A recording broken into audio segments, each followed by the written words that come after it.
Sinceramente, foi comovente ver ontem o panelaço pelo Brasil, por várias cidades. Esse movimento foi convocado para as 8h30 da noite. Em muitas cidades você ouviu as pessoas realmente se manifestando para a saída do Bolsonaro, para a queda do Bolsonaro, porque já deu, já deu. Como disse o haitiano lá, acabou Bolsonaro. Bolsonaro acabou. Você não é presidente mais.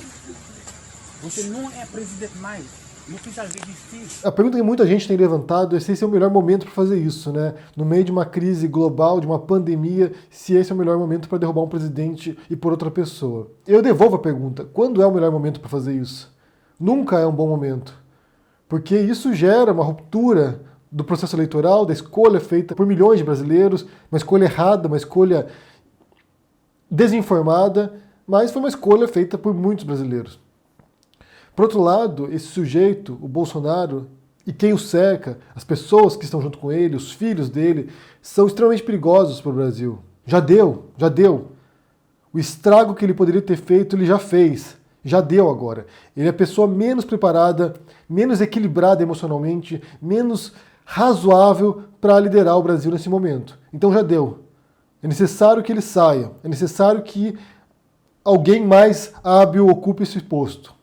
E que possa levar o Brasil para fora dessa crise agora, que será profunda. Será profunda, muita gente vai sofrer, muita gente vai padecer ao longo desse caminho. Então é importante ter na liderança do país agora alguém que tenha capacidade, de fato, para unificar o país e levar o Brasil adiante. Há duas escolhas nesse momento aqui. Uma, que ele saia voluntariamente ou forçado, que seja obrigado a renunciar, que seria o menos traumático nesse momento, que foi proposto pela Janaína Pascoal, que ele renuncie, que ele saia, que ele abandone o poder. E eu acho que tem pouca chance disso acontecer.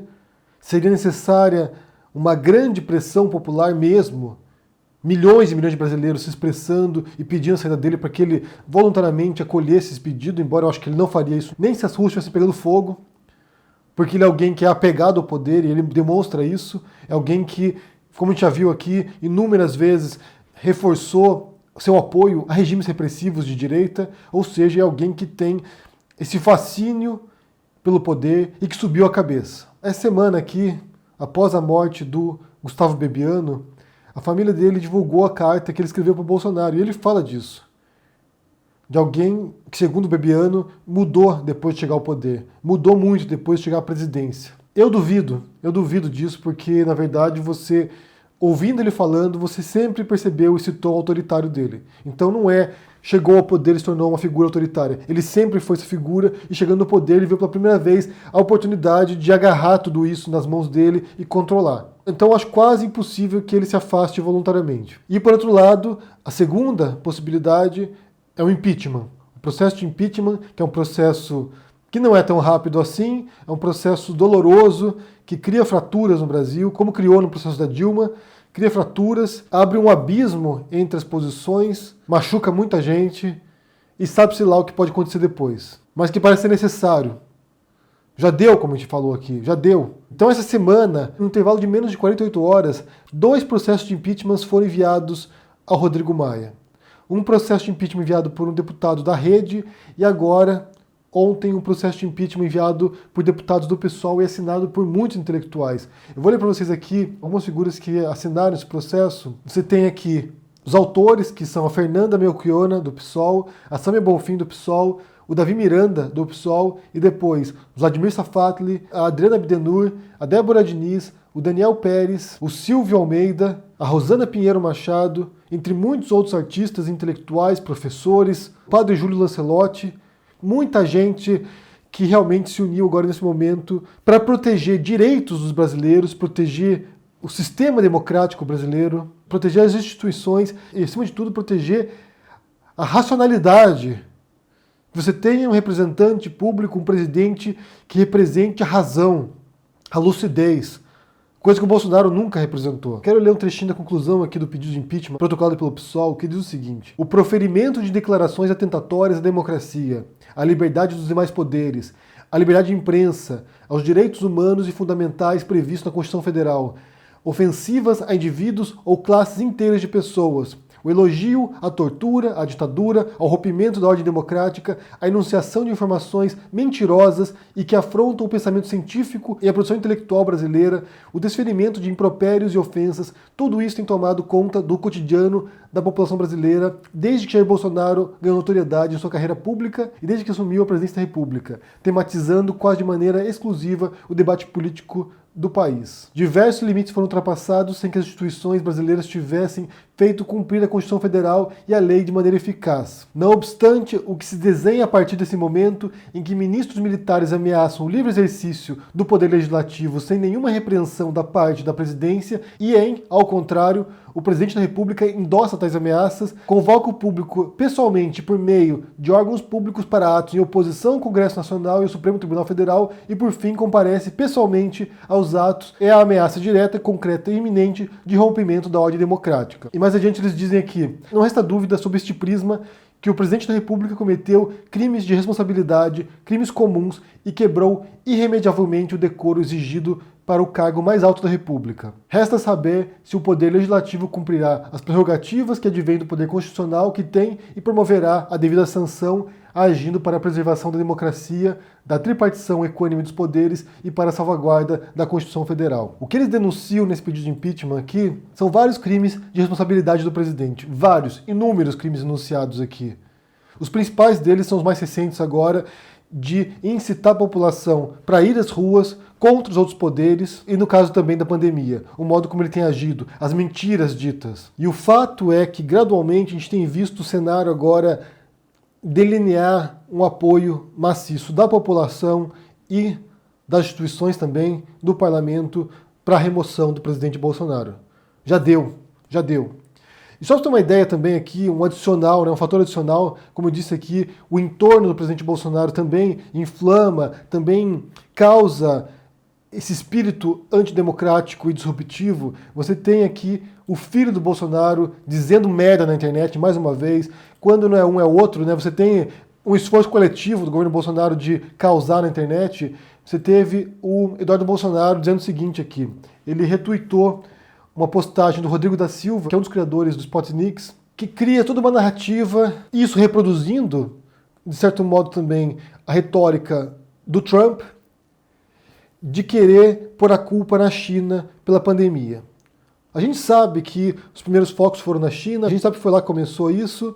O Trump tem dito aqui, tem chamado de vírus chinês, Chinese virus, o que tem causado repercussão nos Estados Unidos e reação negativa também, porque há um tom racista na fala do Trump, e muita gente se preocupa com a população chinesa norte-americana, os descendentes chineses lá, porque isso pode levar a uma xenofobia, isso pode levar até agressão física contra chineses nos Estados Unidos. E daí você tem o Rodrigo da Silva reforçando essa xenofobia, reforçando esse espírito contra a China. Ao apresentar um monte de fontes aqui, mostrando como a China tentou encobrir os casos, tentou abafar, tentou suprimir as informações sobre o coronavírus. Alguns meses atrás eu fiz uma afirmação aqui de que o Spotnix é uma extrema-direita light.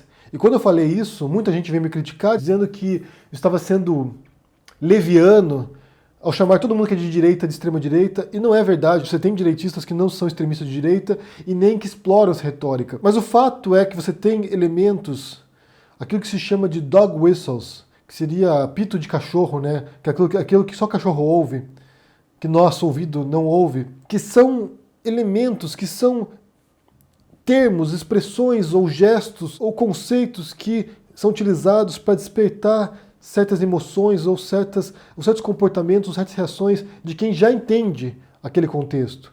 E é o que faz o Spotnix, e é o que faz o Rodrigo da Silva também. Basta lembrar que o Rodrigo da Silva publicou anos atrás um artigo chamado "Pare de chamar os outros de fascistas". Você nem sabe o que essa palavra quer dizer. No qual ele faz um esforço enorme para associar o fascismo não à direita, ou não à extrema-direita, mas sim à esquerda, que é o que você vê, por exemplo, no Nando Moura, quando ele diz que o nazismo é de esquerda, por exemplo. É de você tentar descolar uma interpretação histórica consolidada com o negacionismo histórico e tentar jogar a culpa para o outro lado. Foi o que ele fez nesse artigo. Por exemplo, eles mostram que o fascismo era antiliberal, e de fato era antiliberal, e em nenhum momento no artigo o Rodrigo da Silva comenta que o fascismo e o nazismo eram anticomunistas também. Ele não faz isso.